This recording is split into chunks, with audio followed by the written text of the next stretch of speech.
Before proceeding to print calculation results, let us first discuss how we can customize the report that we would like to export. Customizing a report can be done in two ways, via the Excel content and print content. To customize using the Excel content, go to File, Excel, and select Excel content. This opens the Export Options window, where you can select the content to be exported to the Excel file.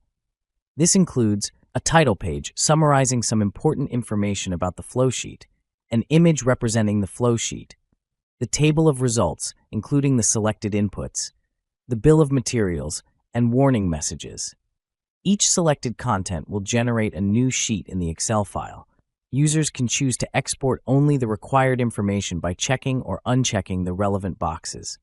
Additionally, users may customize the data included in the table of results by clicking the Excel Columns button.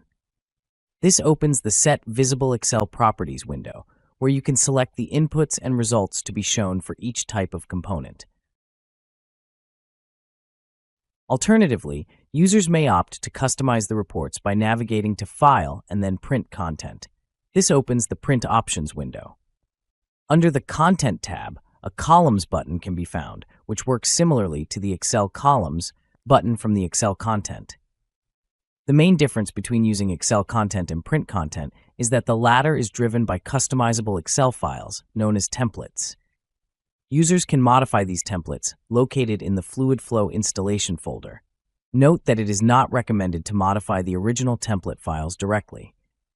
Instead, create a new folder through the Specify Path option, and FluidFlow will automatically create a copy of the templates in that new folder.